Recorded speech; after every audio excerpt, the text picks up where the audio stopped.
Voici la revue de presse. Bonjour Marion Lagardère. Bonjour Patrick, bonjour Julie, bonjour à tous. Dans la presse ce matin, des fractures, des tensions et des relations compliquées. Oui, comment en sont-ils arrivés là? C'est le titre du dossier du Parisien ce matin autour de la bataille testamentaire qui déchire le clan Hallyday. Jalousie, rivalité. La mésentente qui éclate est en fait très ancienne, résume le journal. Revue des contentieux à lire aussi dans le Figaro qui raconte comment Laetitia gère l'Empire. Elle a depuis longtemps organisé les sociétés du chanteur en faveur de sa famille, écrit Léna Luto. C'est d'ailleurs sa grand-mère de 79 ans, surnommée Mamie Rock, qui est la représentante légale des sociétés du couple Hallyday. Certaines sont basées à Paris, avec des ramifications au Luxembourg, en Suisse, aux îles Vierges britanniques. Par exemple, la SARL Mamour, c'est véridique, elle a été créée...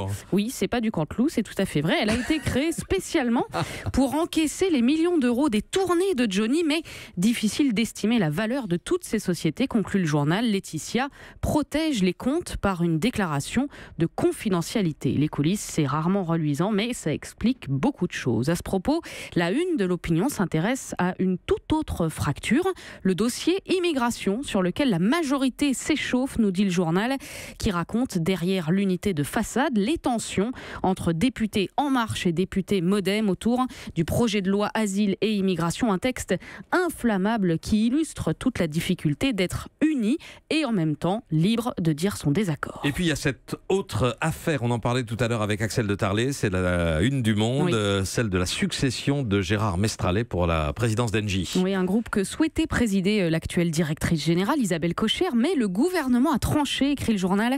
C'est Jean-Pierre Clamadieu, patron du géant de la chimie Solvay, qui hérite du poste. Résultat, de l'acronyme PDG, lui prend le P, elle garde DG.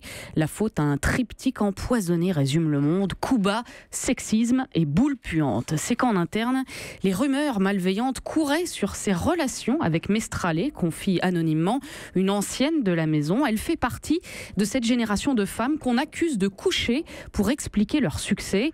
D'autres se seraient demandé ouvertement comment une mère de famille de 5 enfants pourrait bien diriger une multinationale du CAC 40. Et puis, un dernier anonyme s'explique les difficultés d'Isabelle Kocher tout autrement.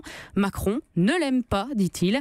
Un cas, écrivent les journalistes, que le tout Paris des affaires contemple avec un effarement teinté de voyeurisme. Voilà, c'est tout aussi déconcertant que les déboires des Hallyday, et c'est à lire dans Le Monde. On parlait d'Emmanuel Macron, justement, plusieurs journaux reviennent sur sa relation compliquée avec la presse. L'Express propose par exemple de décrypter la com de Macron, comment il orchestre, comment il verrouille, où l'on apprend notamment que s'il y a bien un journal qui l'agace, eh bien c'est le Canard enchaîné.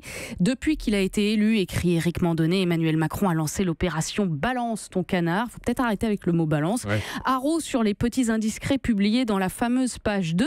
Qui a été trop bavard? Qui rapporte les propos privés du président à l'Élysée, écrit l'Express. Les collaborateurs se regardent en chien de faïence pour repérer la taupe. Parce qu'ici, dit l'un d'eux, on ne parle pas au canard. Haro sur le canard, donc Haro aussi sur le magazine Hebdo, puisqu'apparemment le dossier sur l'affaire Hulot a rendu le président furieux. Visé notamment le directeur de la publication et ancien ministre de François Hollande, Thierry Mandon.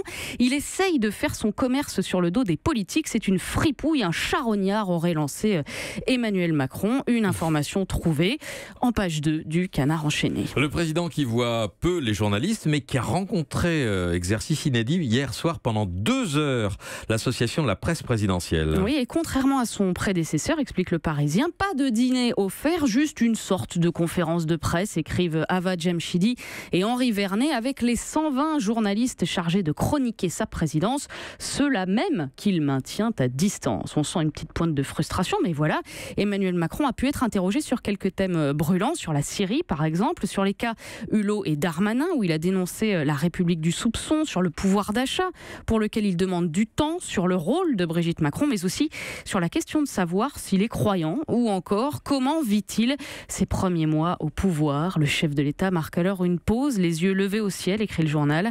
Il y a une part d'ascèse, avoue-t-il. Je n'oublie pas d'où je viens. Je suis le fruit d'une brutalité de l'histoire parce que la France était malheureuse et inquiète.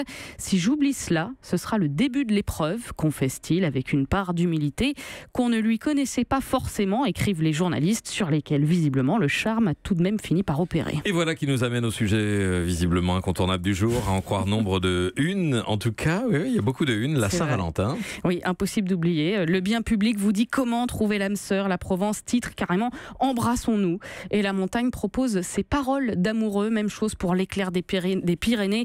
Nice Matin, Libération ou encore La Voix du Nord qui publie 12 pages de mots d'amour. Bref, ça dégouline de déclarations. 12 pages pourtant, dans La Voix du Nord. Oui, il faut ce qu'il faut. Et pourtant, un choix cornélien inquiète vos journaux, comme le résume en une la Charente Libre. Foot ou dîner en amoureux, c'est le match du jour. Et oui, puisque ce soir, il y a aussi la rencontre PSG-Real.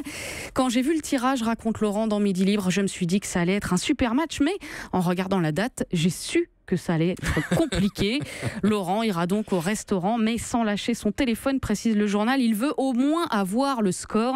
Sinon, la Croix propose encore autre chose. Et si on étendait ce rituel à tous les autres jours de l'année? Voilà, tous les autres jours, sauf un mercredi sur 2.